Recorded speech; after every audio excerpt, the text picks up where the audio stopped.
They weren't assholes. They were nice men, but they were hardcore. They were hard work. That voice, that mustache, that slow, steady stare. Sam Elliott always looked like the guy who could handle anything. But even legends get blindsided. One bad deal, one long break, or one quiet sacrifice can change a life fast. Behind the cowboy image is a real man with bills, pressure, and choices most people never see. Lately, there's been talk about money stress and why he still keeps working. So what's true? What's been twisted? And what has Sam actually said about the life he's living now? He rode into Hollywood with grit and that unforgettable voice. Join us as we rewind his journey from the very beginning and see how life looks for him now, after the money rumors and the pressure. The boy from Sacramento who learned work comes first. Samuel Pack Elliott was born on August 9, 1944, at Sutter Memorial Hospital in Sacramento, California. He grew up with parents who carried strong Texas roots. His mother, Glynn Mamie Sparks, had been a Texas state diving champion in high school and later worked as a physical training instructor and high school teacher. His father, Henry Nelson Elliott, worked as a predator control specialist for the Department of the Interior. Sam later shared that both he and his dad loved the outdoors, and that part of his father's work was in what he called predatory and rodent control. And that's why when Sam decided to chase acting, it probably felt like he was switching teams. His parents were originally from El Paso, Texas, and Sam even had an ancestor who served as a surgeon at the Battle of San Jacinto. When Sam was 13, the family moved from California to Portland, Oregon. He spent his teenage years in Northeast Portland and graduated from David Douglas High School in 1962. After that, he tried college at the University of Oregon, studying English and psychology, but he only stayed for 2 terms before dropping out. He returned to Portland and attended Clark College in nearby Vancouver, Washington. There, he completed a 2-year program and landed a stage role as Big Jewel in Guys and Dolls. The Vancouver Columbian newspaper even suggested he should become a professional actor. He tried the University of Oregon again after graduating from Clark in 1965 and pledged Sigma Alpha Epsilon. But life hit hard when his father died of a heart attack, and Sam dropped out again. Still, the pull toward acting didn't go away, and soon he was heading toward the place his father warned him about: Hollywood. The big move to Los Angeles against the odds. In the late 1960s, Sam Elliott relocated to Los Angeles to pursue acting, even though his father had pushed him to get a college degree instead. Sam later remembered his dad giving him a blunt warning: "You've got a snowball's chance in hell of having a career in Hollywood." But Sam also said his father was a realist and a hard worker, and that he built his own work ethic from that example, and thanked him for it every day. In Los Angeles, Sam didn't float in on luck. He worked construction while studying acting. He also served in the California Air National Guard's 146th Airlift Wing, known as the Hollywood Guard, at Van Nuys Airport. Much later, the unit moved to Channel Islands Air National Guard Station in 1990. But at the time, it was one more sign of how Sam kept his life grounded while he chased the dream. And then the first real doors started opening. His look, his voice, and the way he carried himself fit westerns perfectly, so he began working as a character actor. In 1969, he earned his first television credit as Dan Kenyon on Judd for the Defense in an episode called The Crystal Maze. That same year, he appeared in Lancer as a character named Renslow in the episode Death Bait, and he returned for 2 more episodes between 1970 and 1971.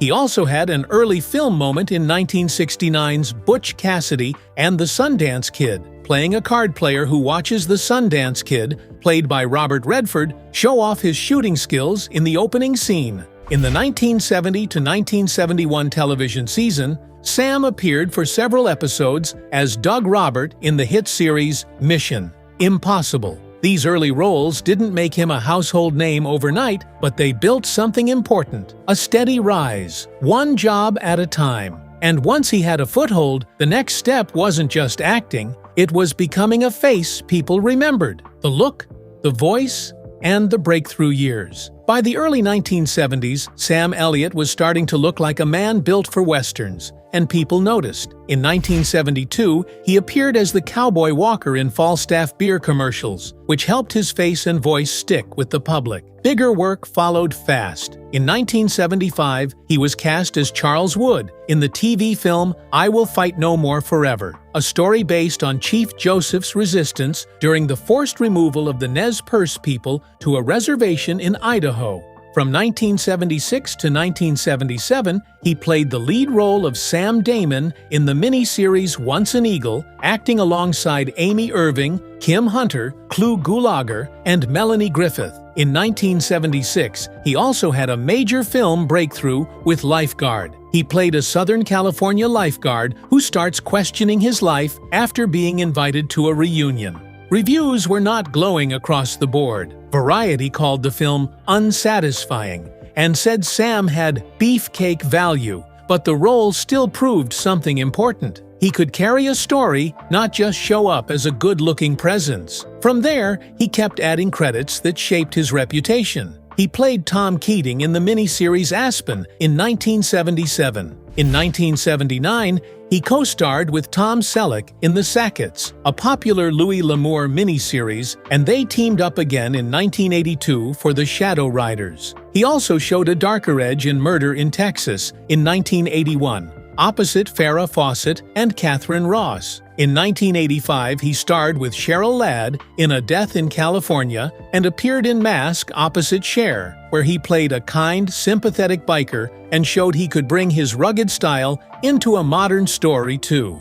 By the late 1980s, he was landing roles that made him feel steady and reliable on screen, like his part in Prancer in 1989. In 1986, he starred in Gone to Texas, portraying Sam Houston as both a fighter and a man who grew into a political leader, with the story moving through disgrace, the Cherokee Nation, and the Texas fight of 1836. By this stage, his tall frame, famous mustache, and deep drawl had become his calling card, and the question was no longer whether he fit the Western image, but how far beyond it he could go. Love, legacy, and the kind of fame that follows you home. Sam Elliott kept taking roles that slowly widened what people expected from him. In 1989, he appeared with Patrick Swayze in Roadhouse as Wade Garrett, a tough bouncer who also feels like a mentor and friend. A couple of years later, his work and his personal life started to overlap in a way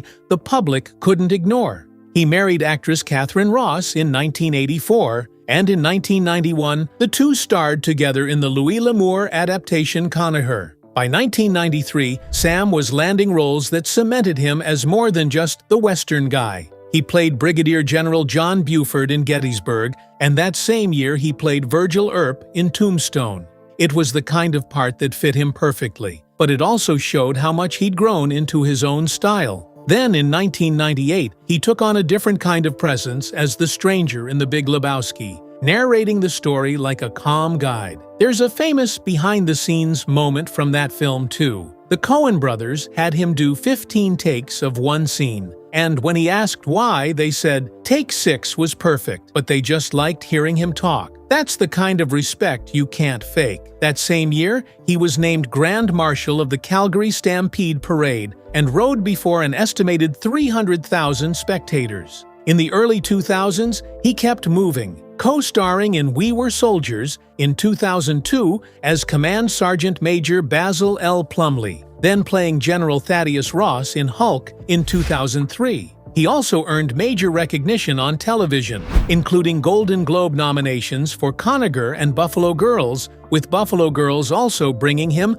a Primetime Emmy nomination. And through it all, his voice became part of his legacy too, including voicing Smokey the Bear. Later, he kept surprising people with strong TV work like Justified and even comedy on Parks and Recreation.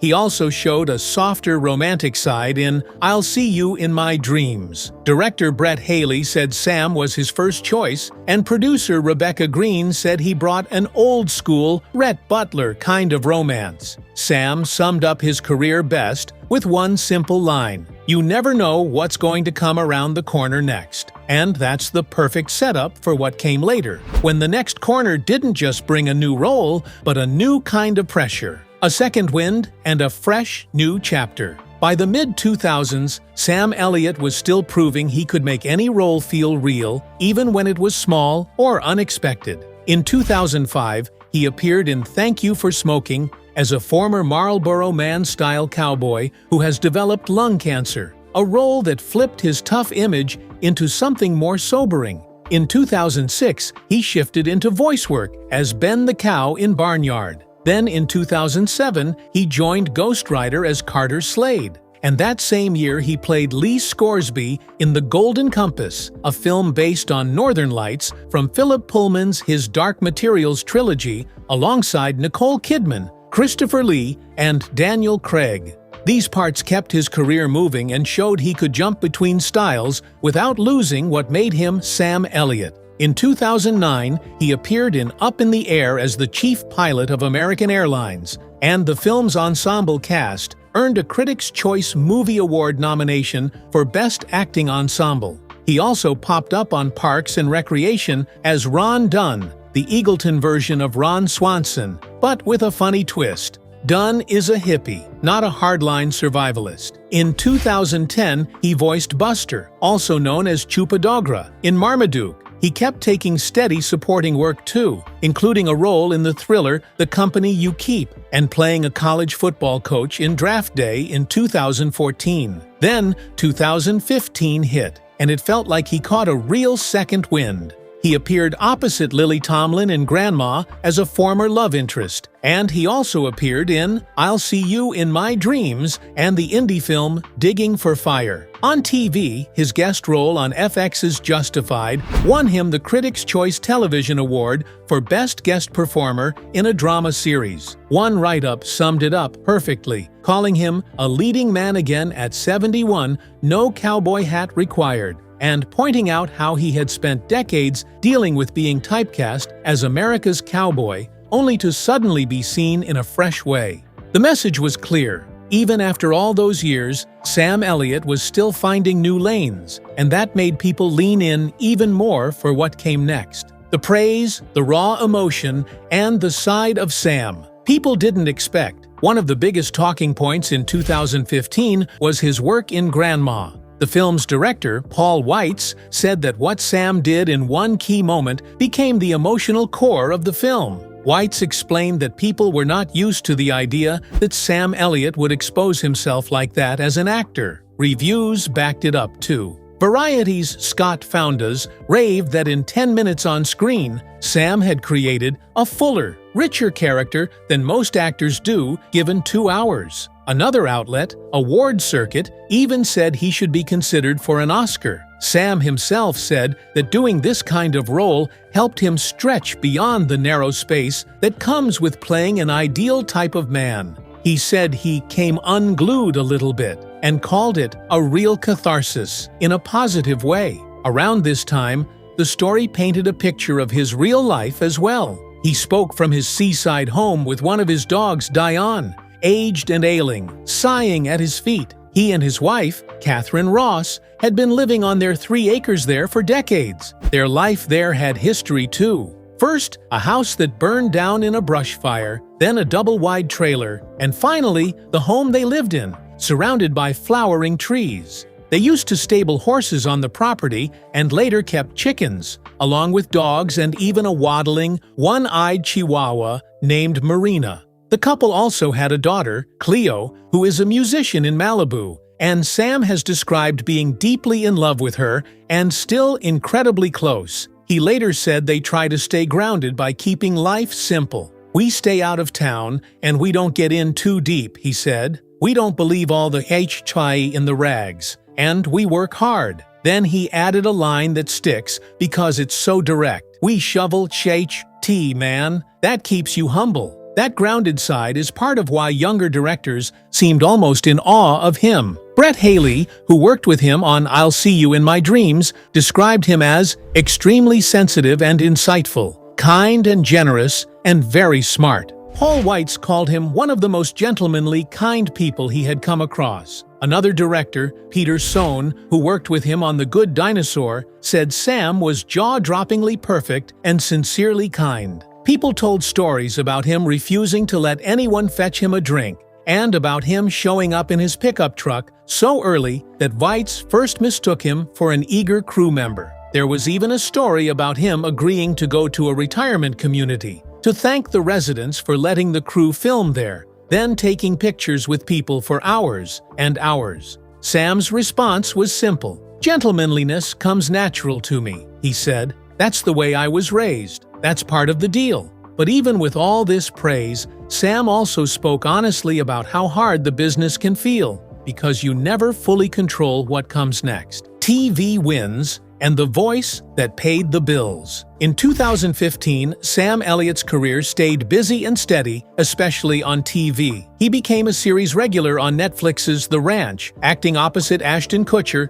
and Danny Masterson. He also had a recurring role as Phil Milstein in Season 2 of Grace and Frankie. That same year, he added another strong voice role by voicing Butch in the animated film The Good Dinosaur. And voice work never became a side thing for him. It stayed a major part of his identity. Over time, he narrated commercials for big brands like Dodge, IBM, Kinney Drugs, Union Pacific, and the American Beef Council, where he succeeded Robert Mitchum. Since late 2007, he has done voiceovers for Coors Beer, using his deep voice and Western appeal. In 2010, Ram Trucks hired him for their Ram heavy-duty commercial voiceover, and he has voiced their commercials since. Starting in 2008, he also became the voice of Smokey Bear, and there's a fun detail there. He shares Smokey's birth date, August 9, 1944. He even narrated the Pittsburgh Steelers and Green Bay Packers team. Introductions to Super Bowl 45 at Cowboy Stadium in Arlington, Texas, at the end of the 2010 NFL season for NFL on Fox. His voice work earned awards attention too, including a Primetime Emmy nomination for Outstanding Voiceover Performance for Robot Chicken. With all of that, it was clear he wasn't just surviving in the industry. He was finding ways to stay relevant, even as the years passed. At home, life stayed simple. He and Catherine Ross live in their seaside Malibu home they bought back in the 1970s. He also keeps property in Oregon's Willamette Valley. And after his mother died in 2011, at 96, he took ownership of his childhood home in Northeast Portland. But even with that steady home base, his next chapter wasn't just about staying busy. It was about major performances that reminded people how powerful he could be on camera. Late career glory and a blunt truth. In 2017, Sam starred in The Hero as Lee Hayden, an aging Western icon with a golden voice whose best work is decades behind him. Critics praised him heavily. Award Circuit said, "Elliott is perfect here," and described the film as capturing everything people love about him. That same year, he also starred in The Man Who Killed Hitler and then The Bigfoot. Then in 2018, he landed one of the biggest moments of his entire career with A Star Is Born. He played Bobby Maine, the older half-brother of Bradley Cooper's character. The performance won him the National Board of Review Award for Best Supporting Actor and brought major nominations, including the Screen Actors Guild and the Academy Awards. It was his first ever Oscar nomination, and his reaction sounded exactly like him. "I think the thing off the top of my head might be, it's about F***ing time." Around that time, he also spoke about how people once wanted him to change his voice early on. "They wanted me to speed up and enunciate," he said. "I went through trying to do that for a time, but I'm glad it didn't work out." He stayed honest about career fear too. In 2017, talking about the helpless feeling of not knowing if your agent is doing their job, he said, "That's just the reality of it." And when asked if he had messed up his career, he added, "I don't know if I eked myself out of a career, but the truth of it is, I'm glad it's come now." Off-screen, he still sounded grounded. He said he isn't a fan of social media and joked that restaurants can look like a patch of jack-o'-lanterns because everyone's face is lit by a phone and nobody's relating to each other. Even the mustache fame didn't impress him. "The whole mustache thing is a mystery to me," he said, laughing at an online contest comparing him to Tom Selleck.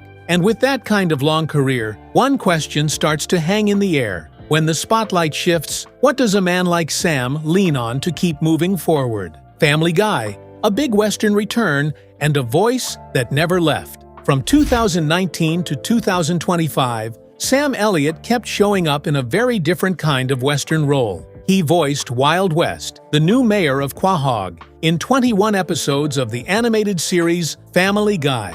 The character was a parody of classic Western film types, which fit Sam's image in a playful way. Then on September 9, 2020, it was announced he would begin recurring on the show as the new mayor, introduced as the late mayor Adam West's cousin. Around that same time, he also stepped into political ads with his voice, including Joe Biden's Go From There campaign ad in 2020. Later, he did another ad for the Lincoln Project in support of Kamala Harris's 2024 presidential campaign, where he said, "It's time to be a man and vote for a woman." But his biggest screen shift in this period came with 1883, the Paramount Plus miniseries tied to Yellowstone. The show aired from late 2021 until February 2022, and it put Sam right back into the kind of world people link him to. He played Shay Brennan, a man leading a group of immigrants from Fort Worth, Texas, into the Rough Plains, with the story connecting to the Dutton family and their migration to Montana. The performance landed hard with viewers, and it brought serious praise.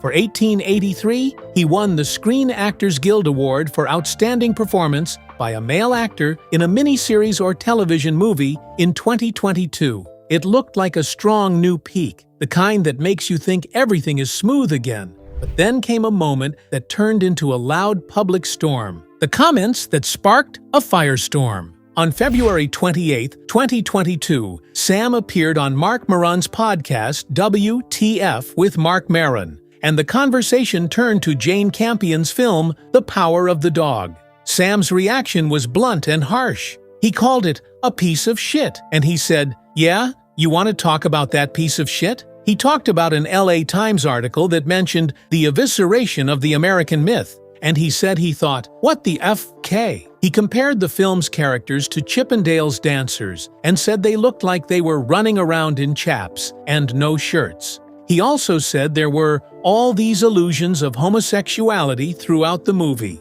And when Maron pointed out that was what the movie was about, Sam pushed back on Campion's version of the West. Even while calling her a brilliant director, he asked, "What the F1K does this woman from down there, New Zealand, know about the American West?" He also criticized the filming location, asking why it was shot in New Zealand and called Montana, and said the whole thing rubbed me the wrong way. He talked about real families he had been around in Texas and how their lives were about being cowboys. Then said when he saw the film he thought, "What the f***K?" He even mocked details, saying Benedict Cumberbatch never got out of his F*** King chaps, and asked, "Where is the Western in this Western?"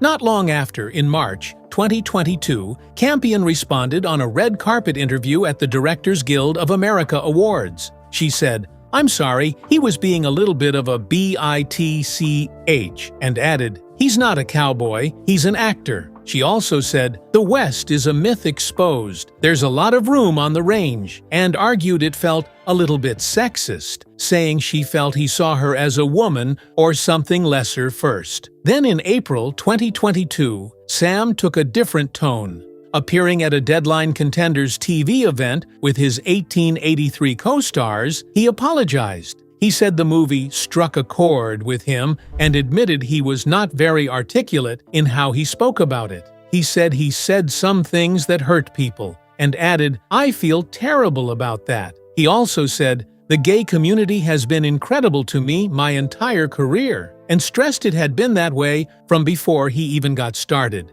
He mentioned his longtime agent, who is gay, and said, "I'm sorry I hurt any of those friends and someone that I loved, and anyone else, by the words that I used." He apologized to the cast too, calling them brilliant actors, and said, and in particular, Benedict Cumberbatch, "I can only say that I'm sorry, and I am.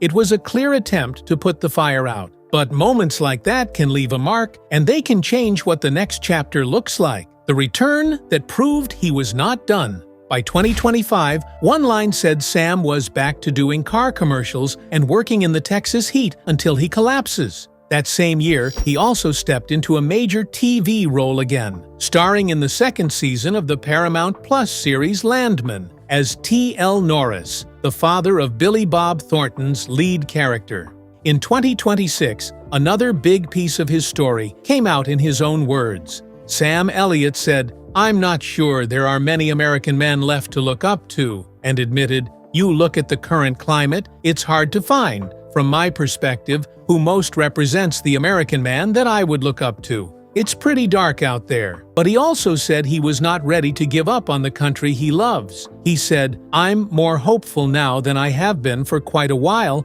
about where we're headed," and explained, "I find that hope in the American people. Things come around." He kept it simple, saying, "What we need to do is talk to each other. We need to stop hating each other," and added that this is not just an American problem, but a worldwide problem. He also talked about being careful with his image and what he represents, saying it is one of the reasons I turn a lot of work down, because in a lot of what he gets offered, he would not be able to represent something he could be proud of. He said that changed when Taylor Sheridan texted him. Sam said, "I've been dealing with some medical issues and not doing anything, staying close to home and enjoying my family." He explained Sheridan asked if he was working, and when Sam said no, Sheridan asked why. Sam said, "I don't know, I just haven't seen anything I wanted to do." And Sheridan replied, "Well, I'm about to put your butt back to work." Sam said months passed before he knew what he would even play. And he kept telling Sheridan, "I've got to see something, man," because he needed it in black and white. Finally, Sheridan sent him a couple of scenes, the first 2 scenes in the first 2 episodes. And Sam said, "Okay, I'm in." In Landman, Sam plays Tommy's father, T.L. Norris, a character described as the moral anchor of the series, arriving after his wife's death and raising heavy questions about what goodness is left inside his son. Sam called the role just a pure gift and said, "I've had a lot of gifts in my career, and I don't think any of them are richer than this one." And that sets up the next part of this story. Because when a man is choosing roles this carefully, it usually means real life is pressing in closer than ever. And it raises a bigger question for all of us. Do you think choosing roles this carefully means Sam is protecting his peace, protecting his legacy, or simply doing what he has to do right now? And why? If money can disappear even for a legend, what matters most at 81? Dignity, family, or staying busy with work, and why? Share your thoughts in the comments below. And don't forget to hit like, subscribe, and stay tuned for more incredible stories from Hollywood's fascinating history. See you next time.